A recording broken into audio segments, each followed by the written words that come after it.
नमस्कार, मैं हूं शुभ मिश्रा और आप देख रहे हैं खबर दोपहर। इस वक्त जमशेदपुर में आपकी योजना आपकी सरकार आपके द्वार कार्यक्रम का आयोजन किया गया है। बिष्टुपुर के गोपाल मैदान में इसका आयोजन हो रहा है और ये देखिए, मुख्यमंत्री हेमंत सोरेन आज यहां पर कई योजनाओं का शिलान्यास और उद्घाटन करेंगे। साथ ही लाभुकों के बीच परिसंपत्तियों का वितरण भी किया जाएगा। इस कार्यक्रम के बाद जमशेदपुर के एमजीएम अस्पताल में G+6 भवन का भी सीएम शिलान्यास करेंगे। स्वागत, अभिनंदन। माननीय मुख्यमंत्री जी के सचिव श्री विनय चौबे सर का बहुत स्वागत और अभिनंदन। आदरणीय सचिव भवन निर्माण श्री सुनील कुमार सर का हार्दिक अभिनंदन और स्वागत।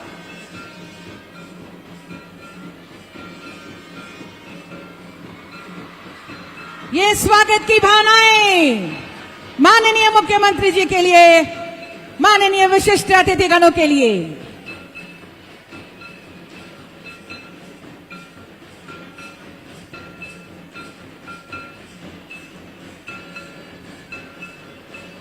और अब स्वागत की ही परंपरा को हम आगे बढ़ाएंगे। यकीनन आज झारखंड की धरती खुशी मना रही है, झूम झूम कर नदियां गीत सुना रही है। निर्झर पर्वत जंगल की सुषमा प्यारी घर आए पाहुन को गले लगा रही है। इस सुंदर लोक नृत्य के साथ स्वागत के बाद अब पारंपरिक परिधानों के साथ हम स्वागत अभिनंदन करेंगे माननीय मुख्यमंत्री जी का एवं माननीय विशिष्ट अतिथिगणों का।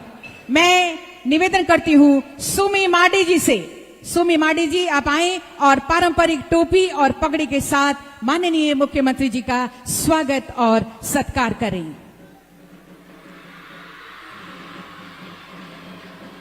पारंपरिक टोपी और गमछा पहनाकर तालियां हो जोरदार। और अब मंचासीन, बाद में बोलिएगा। और अब मंचासीन सभी विशिष्ट अतिथिगणों का हम पगड़ी और गमछे के साथ स्वागत करते हैं। कियारी सोरेन, गुरुबारी मुंडा, सुखमती सोए, सिमोती मुर्मू से आग्रह, तालियां हो।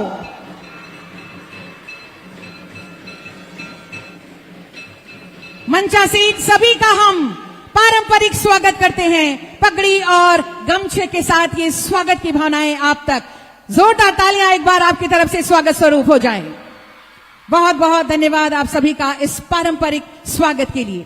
और अब हरियाली, खुशहाली और पवित्रता का प्रतीक पौधा प्रदान कर हम स्वागत अभिनंदन करेंगे। मैं उपायुक्त महोदय से सादर निवेदन करती हूं, कृपया माननीय मुख्यमंत्री जी को पौधा प्रदान कर स्वागत अभिनंदन करें। तालियां होती रहे आपकी ओर से। अपर जिला दंडाधिकारी महोदय से निवेदन, माननीय मंत्री श्री चंपाई सोरेन जी का स्वागत अभिनंदन पौधा प्रदान कर करें। माननीय मंत्री श्री चंपाई सोरेन जी का स्वागत, तालियां आपकी तरफ से।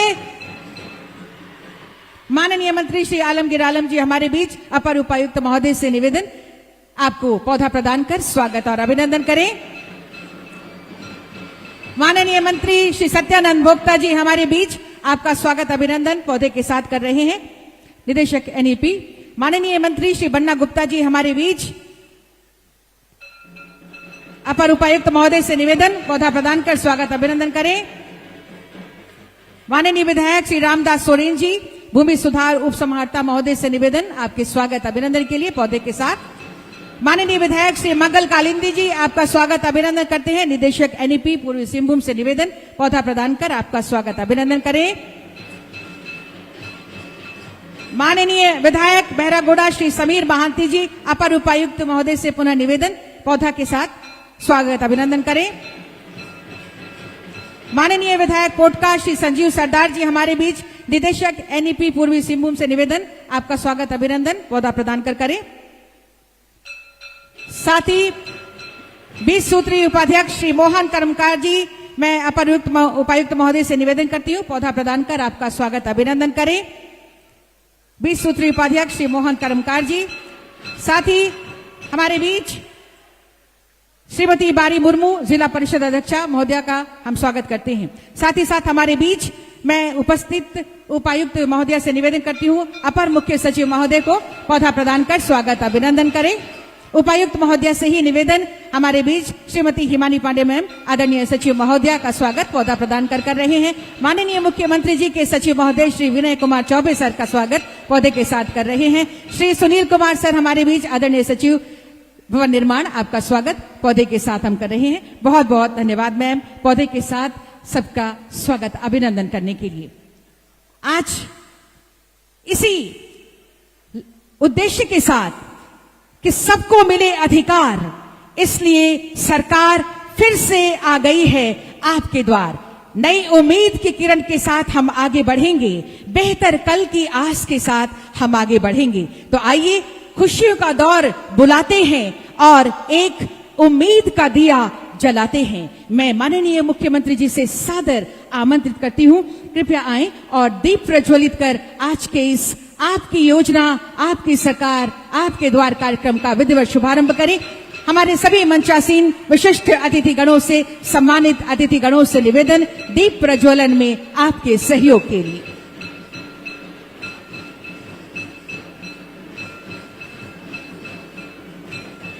दीप प्रज्वलन के साथ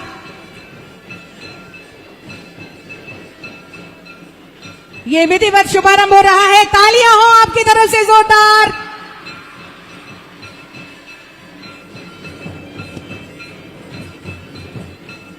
सभी हमारे विशिष्ट अतिथिगण सहयोग कर रहे हैं दीप प्रज्वलन में। ये ऐसा दीप जिसे हम कभी बुझने नहीं देंगे, ये हमारे मार्ग को रोशन करेगा और इसकी रोशनी में हम आगे बढ़ते हुए आपकी योजना, आपकी सरकार, आपके द्वार कार्यक्रम को फलीभूत करेंगे। बहुत बहुत धन्यवाद दीप प्रज्वलन के लिए। दीप प्रज्वलित कर आज के इस कार्यक्रम के विधिवत शुभारंभ के लिए आप सभी का हम बहुत बहुत धन्यवाद ज्ञापित करते हैं। आज के इस अवसर पर जब गरिमा में उपस्थिति है हमारे बीच माननीय मुख्यमंत्री जी की, हमारे सभी विशिष्ट और सम्मानित अतिथि गणों की, और आप सभी जो यहाँ पर विशाल संख्या में उपस्थित हैं, आप सबके स्वागत अभिनंदन के लिए और आज के इस कार्यक्रम पर प्रकाश डालने के लिए मैं सादर आमंत्रित करती हूं आदरणीय उपायुक्त पूर्वी सिंहभूम जमशेदपुर मैम विजया जाधव को।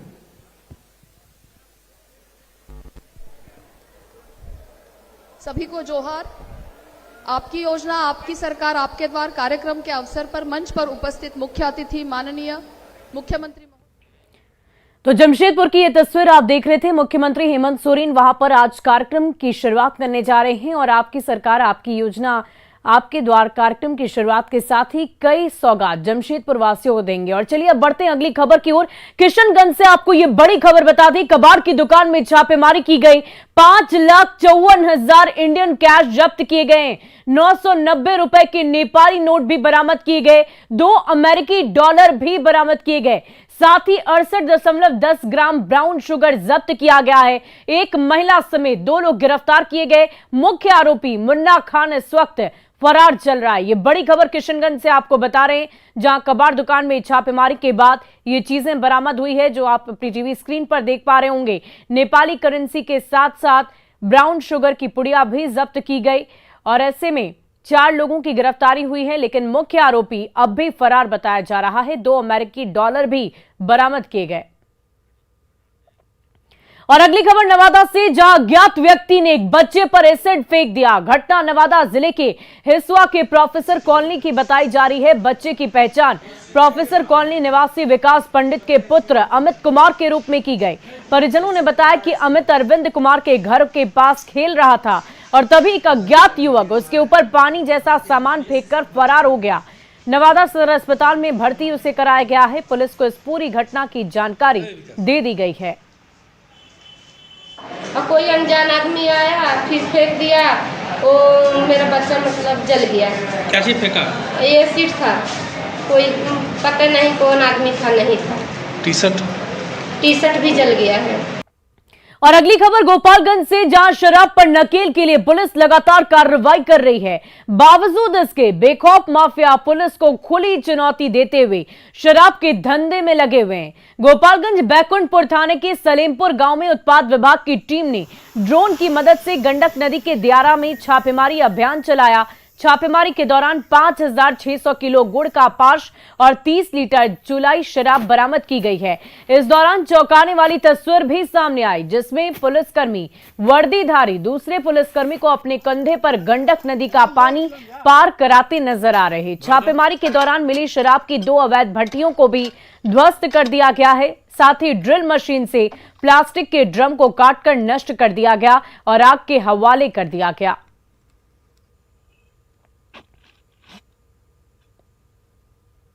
गड्ढा करके उसमें प्लास्टिक बिछा के भी रखा हुआ था, ईंट के खेत के अंदर में कुछ ड्राम में भी था, दोनों तरह से मिला है।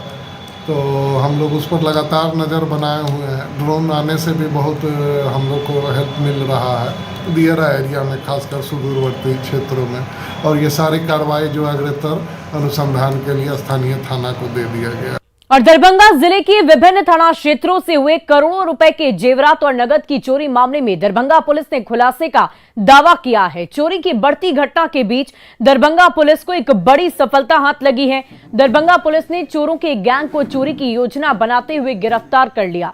गिरफ्तार चोरों की संख्या 13 बताई जा रही है। इनके पास से एक पिस्टल, 2 जिंदा कारतूस सहित चोरी के 1 लाख रुपए नगद भी बरामद किए गए।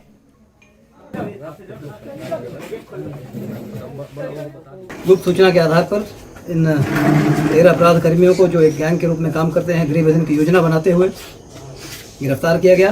गिरफ्तार करने के बाद इनकी तलाशी ली गई। उसके क्रम में इनके पास से आपत्तिजनक सामान बरामद हुआ, जिसमें आर्म्स भी है, जैसा कि आप देख सकते हैं। साथ ही गिरफ्तारी के बाद पूछताछ के क्रम में इनके द्वारा बतलाया गया, इनकी निशानदेही पर कुछ कैश बरामद हुआ है और इनके द्वारा बताए जाने पर कुछ कांडों का उद्भेदन हुआ है और कुछ और संपत्ति मूलक अपराध के कांडों को उद्भेदन होने की संभावना है। वहीं सुप्रीम कोर्ट ने झारखंड हाईकोर्ट के फैसले को बदलते हुए सीएम हेमंत सोरेन को एक बड़ी राहत दे दी है। सुप्रीम कोर्ट के फैसले पर सीएम हेमंत सोरेन खुश नजर आए और जमशेदपुर जाने के दौरान जब मीडिया से उनसे प्रतिक्रिया लेनी चाहिए तो सीएम ने कार से कहा, सत्यमेव जयते।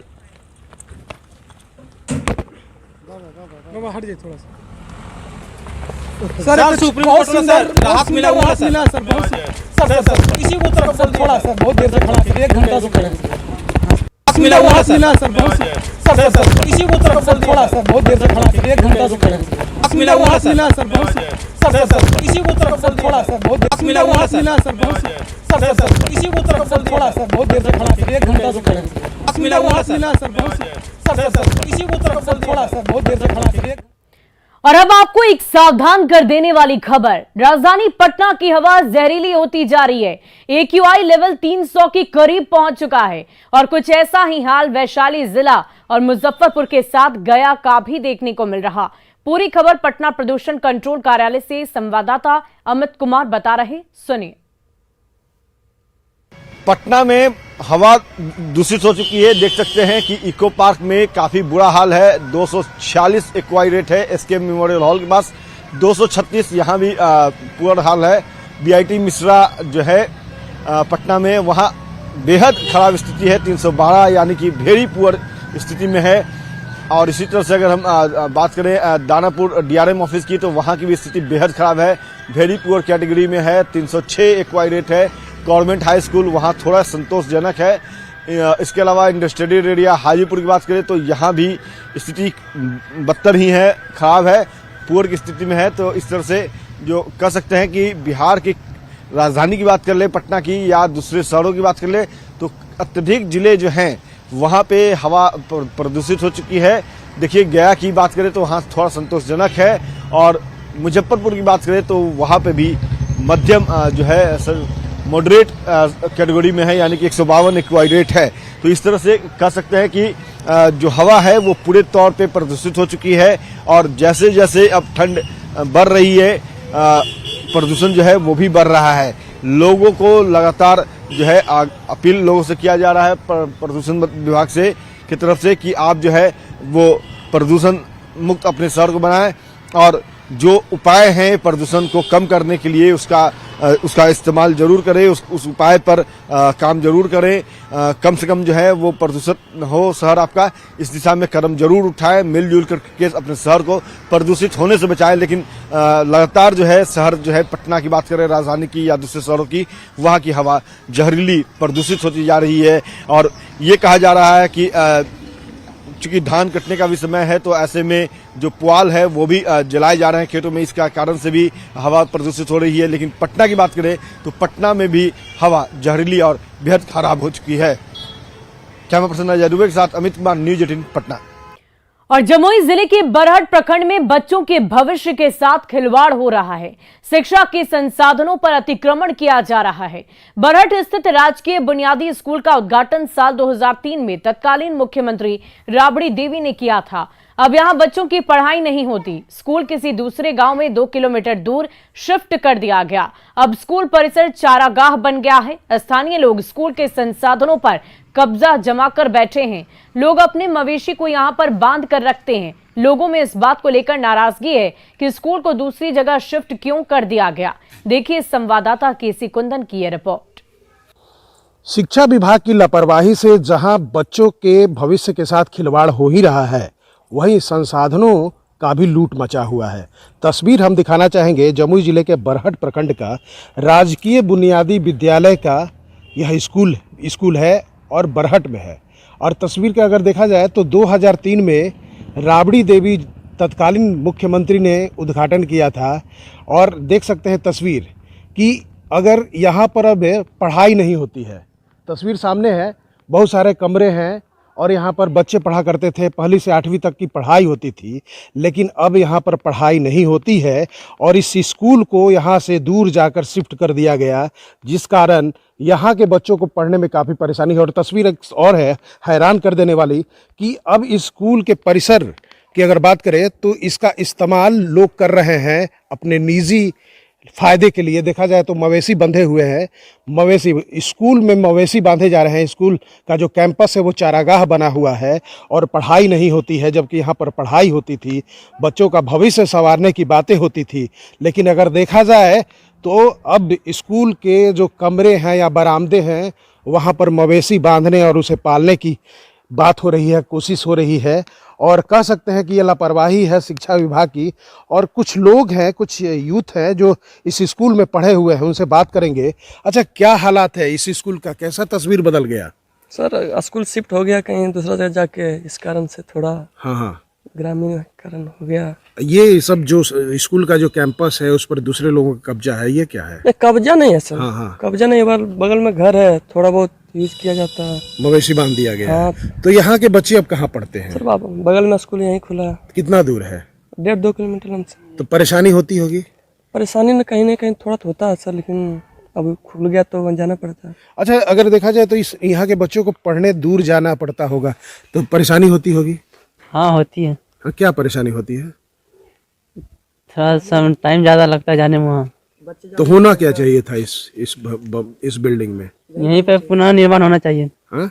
पुनः निर्माण होना चाहिए, यहीं पे निर्माण होके यहीं पे स्कूल चलना चाहिए था।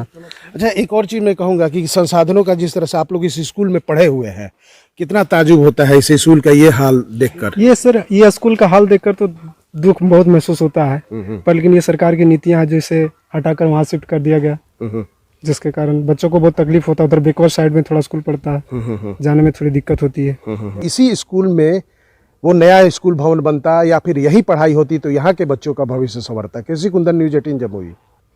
और छपरा की बाजार समिति स्थित बिहार राज्य खाद्य निगम के गोदाम में आग लगने से 5 करोड़ से अधिक के नुकसान की खबर सामने आई है। गोदाम में सरकारी स्तर पर अनाज की खरीद के लिए जूट की बोरी का भंडारण किया गया है, जिसमें अज्ञात कारणों से आग लग गई।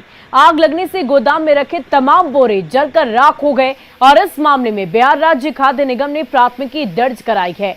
अगलगी की घटना के 10 घंटे बाद भी आग पूरी तरह काबू में नहीं आ पाई, जबकि दमकल की 15 गाड़ियां आग को बुझाने में लगी हुई है।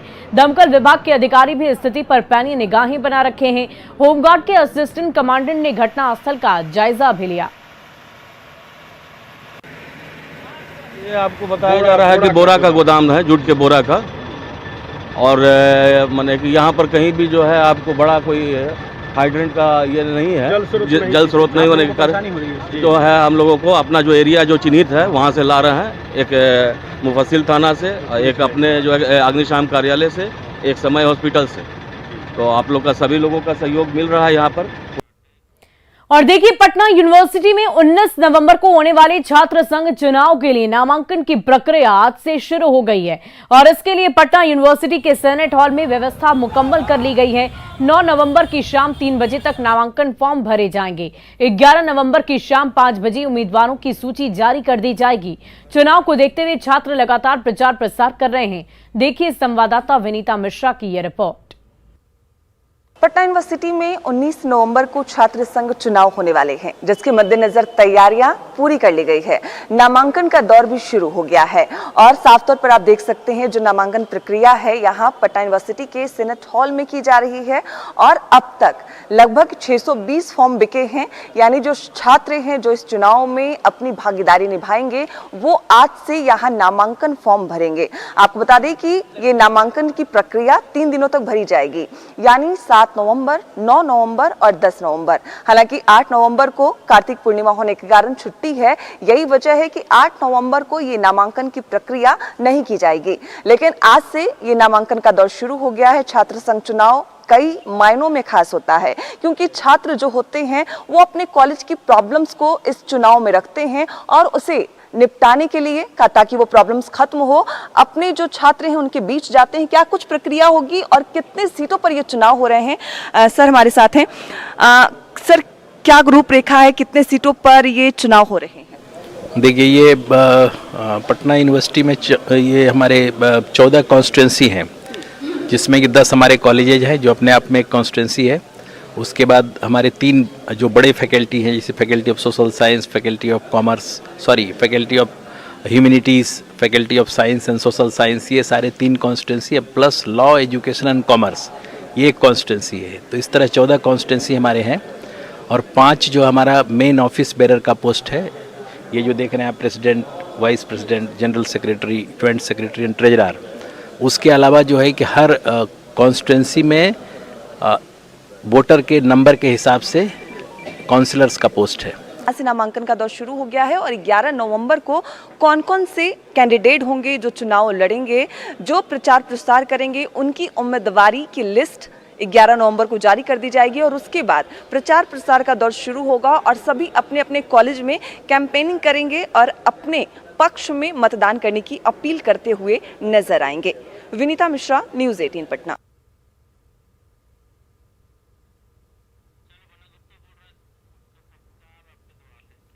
और इस वक्त जमशेदपुर में सीएम हेमंत सोरेन का कार्यक्रम चल रहा है, वहां का रुख करते हैं। बन्ना गुप्ता इस वक्त सभी को संबोधित कर रहे हैं। की तरफ से भी आपको बहुत बहुत धन्यवाद और साधुवाद देता हूं। मैं आज ये मेरे लिए बहुत भावुक क्षण है कि मैं अपनी भावना को व्यक्त नहीं कर पा रहा हूं। जब लोग किसी से बहुत ज्यादा प्रेम करते हैं तो सोचते हैं कि हम क्या लिखें, कैसे करके कहें। कहते हैं कि खत लिखूं तो क्या लिखूं, आरजू मदहोश है, खत पे आंसू गिर रहे और कलम खामोश है। मैं बोल नहीं पा रहा हूं कि जमशेदपुर की जनता की तरफ से हमारे यशस्वी मुख्यमंत्री जी को किन शब्दों से, किन तरीके से आभार व्यक्त करूं, जो ऐसा सरल, सहज और विनम्र मुख्यमंत्री, जिनको जब हम लोगों ने बताया कि जमशेदपुर के लोग आपके तरफ बहुत आशान्वित हैं और जमशेदपुर में ट्रैफिक की समस्या है, तो आज ऐतिहासिक कदम उठाया है माननीय मुख्यमंत्री जी ने और ऐतिहासिक कदम उठाकर इस जमशेदपुर को एक ऐसी सौगात दी है जो माननीय मुख्यमंत्री जी, आप इस जमशेदपुर के लिए अजर और अमर पुरुष के रूप में जाने जाएंगे।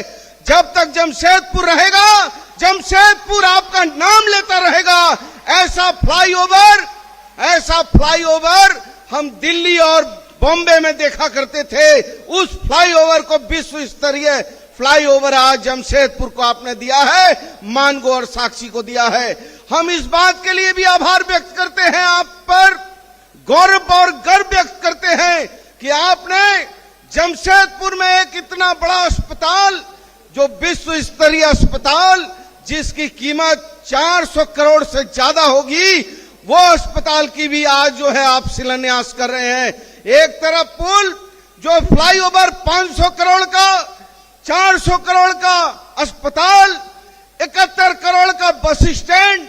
मैं समझता हूं कि माननीय मुख्यमंत्री जी, ये कहते हुए गर्व होता है कि आज जिस तरीके से हम लोगों पर अत्याचार हो रहा है, सरकार गिराने की साजिशें हो रही हैं, हमारे पीठ पर हमला हो रहा है, लेकिन असत्य पर सत्य की विजय हुई है और सब लोग ताली बजा के मुख्यमंत्री में अपराधियों